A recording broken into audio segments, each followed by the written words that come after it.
అయితే పేదల కోసం ఎప్పుడైతే నిలబడినామో అన్ని వర్గాల పేదల కోసం ముఖ్యంగా ఎస్సీ ఎస్టీ బీసీ మైనారిటీలు అలాగే మిగిలిన సామాజిక వర్గాల్లోని పేదల పక్షాన ఎప్పుడైతే నిలబడినామో పేదల జీవితాల్లో ఎప్పుడైతే వెలుగు నింపామో సహజంగానే ఇది పేదలకు పెత్తందారులకు మధ్య ఒక యుద్ధంలాగా ఎప్పుడైతే తయారైందో ఎవరి వాయిస్ అయితే పెద్దగా ఉంటుందో వాళ్ళందరూ ఒకటి అయ్యారు.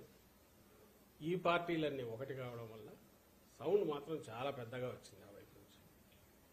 దాన్ని పట్టుకొని అక్కడి నుంచి దాని మీదనే మొత్తం బిల్డ్ చేస్తూ సెంటర్లో ఉన్న దీంతోనూ ఎన్నికల కమిషన్ మీద ఒత్తిడి తీసుకొచ్చో మీరు గమనిస్తే గత నెల రోజులుగా ఎన్నికలకు ముందు నుంచి వస్తున్న డైరెక్షన్స్ కానీ మెల్లగా పూర్తిగా ఎలక్షన్ కమిషన్ ఒక నిష్పక్షపాతంగా ఉండాల్సిన ఒక పెద్ద మనిషి ఒక ఆర్బిట్రేటర్ లేదా ఒక అంపైర్ ఎట్లుండాలనో అది వదిలేసి ఏకపక్షంగా అడ్డదిడ్డంగా డెసిషన్లు తీసుకోవడం ఇవన్నీ కంటిన్యూస్ చూస్తూనే ఉన్నాం.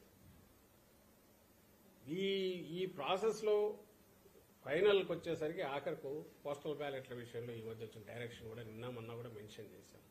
అది ఛాలెంజ్ చేశాం కోర్టులో. సుప్రీంకోర్టు కూడా వెళ్తున్నాం.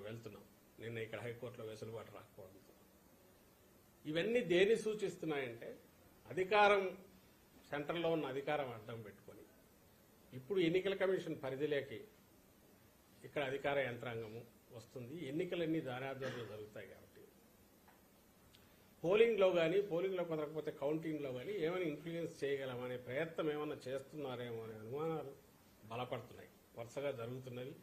ఇప్పుడు ఎగ్జిట్ పోల్స్ పేరుతో వాళ్ళు ఇస్తున్న ఫిగర్స్ చూసినా ఏదైనా అక్కడ అవకాశం ఉంటే ఎట్లా ఒకటి మనం కొంచెం పుష్ చేయగలమా అనే ప్రయత్నం ఏమన్నా చేస్తున్నారేమో అని అనిపిస్తుంది.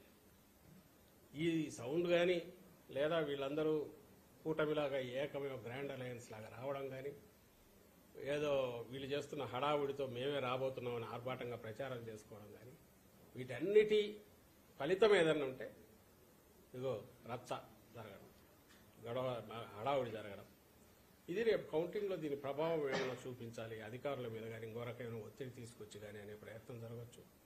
ఈ విషయమే మా పార్టీ వాళ్ళకు కూడా అందరికీ చెప్పాం.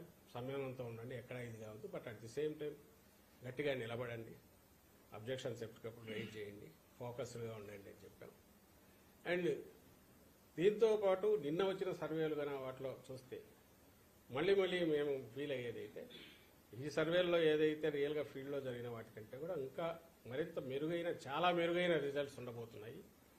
ల్యాండ్ స్లైడ్ ఇది ఉన్నా ఆశ్చర్యపోవాల్సిన అవసరం లేదు. ఎందుకంటే మరి సైలెంట్ ఓటు వేరే ఊర్ల నుంచి వచ్చిన వాళ్ళు అయినా కూడా హైదరాబాద్ కానీ బెంగళూరు కానీ ఎక్కడికైనా బతుకు తెరువు కోసం పోయిన వాళ్ళు అయినా ఎవరైతే జగన్మోహన్ రెడ్డి గారి వల్ల కంటిన్యూస్గా బెనిఫిట్ కావడమే కాదు అదే కంటిన్యూస్గా బెనిఫిట్ కావడము, దానివల్ల వాళ్ళ ఫ్యామిలీస్ అన్ని బాగుపడడం, ఈయన ఉంటేనే మరింత మాకు మేలు జరుగుతుంది అని అనుకోవడం వల్లనే గతంలో ఎన్నడూ లేనంతగా వచ్చారు ఇక్కడికి.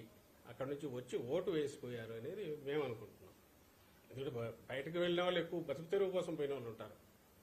బలిసిన వాళ్ళు లేకుంటే విపరీతంగా ఆర్థికంగా ఇదిగా ఉండేవాళ్ళు అక్కడ ఉండేవాళ్ళు కొద్దిమందే ఉండొచ్చు. అలాగే మహిళలు, పేద మహిళలు వాళ్ళంతా వాయిస్ రైజ్ చేసి గట్టిగా అనకపోవచ్చు. వాళ్ళ ఓటు హక్కు ద్వారా వాళ్ళ ఓటు హక్కు వినియోగించుకోవడం ద్వారా ఆ తీర్పు ఇప్పటికే చెప్పి ఉంటారు. అది ఈవీఎంలో ఉంది కాబట్టి సేమ్ ది రిఫ్లెక్ట్ అవుతుంది రేపు కౌంటింగ్లో అనేది గట్టిగా నమ్ముతున్నాం. ఇంతగా ఎందుకు చెప్తున్నామంటే ఈ ఎగ్జిట్ పోల్స్ పేరుతో కన్ఫ్యూజన్ క్రియేట్ చేయడానికి చేసే ప్రయత్నం కానీ ద్వారా రేపు కౌంటింగ్లో కొంచెం ఏదైనా వాళ్ళకు పై చేసుకోవాలనే ప్రయత్నం చేసే కుట్రలు ఏమైనా పంతున్నారేమైనా అనుమానం ఉందని చెప్తున్నాము. ఇది మా పార్టీ కార్యకర్తలకు చెప్తున్నాం, అభిమానులకు చెప్తున్నాం. ఎందుకంటే కన్ఫ్యూజింగ్ అంతా ఉంది. దీంట్లో అలాగే అనొచ్చు, మీకు వచ్చినవన్నీ కూడా కరెక్ట్ అని ఎందుకు అనుకుంటున్నారని. మేము ఆ రీజనింగ్ కూడా చెప్పట్లా. జరిగింది ఇన్నాళ్ళు జరిగింది. జగన్మోహన్ రెడ్డి గారు ఏ పాయింట్స్ మీద అయితే స్ట్రెస్ పెడుతూ పోయారో పాజిటివ్ సైడ్ ఒక్కటంటే ఒక్కటి కూడా చంద్రబాబు నాయుడు గారు అటువైపు నుంచి చేయలేకపోయారు. మేము ఇది చేశామని చెప్పలేకపోయారు, మేము ఇది చేస్తామనేది కూడా దాని మీద కూడా గట్టిగా చెప్పలేకపోయారు. చెప్పే ప్రయత్నం కూడా చేయలే. ఆయన ఇచ్చిన అసాధ్యమైనవి ఆయనకే నమ్మకం లేని హామీలు ఏవైతే ఉన్నా వాటి మీద గురించి ఎక్కడ మాట్లాడలేదు. ఎంతసేపున్నా జగన్మోహన్ రెడ్డి గారిని తిట్టడం మీదనే ఆయన పోయాడు. మరి ఈ నేపథ్యంలో ఇంత ఇది జరిగినాక ఇంత ఓపెన్ కళ్ళకు కట్టినట్టు కనపడుతుంటే ఇక్కడ పిక్చర్ తీర్పు ఇంకో రకంగా ఎట్లుంటుందని మేము భావిస్తున్నాం. అంటే పోస్టల్ బ్యాలెట్ వ్యవహారంలో మీ పార్టీ చేస్తున్న అలవాటు చూస్తుంటే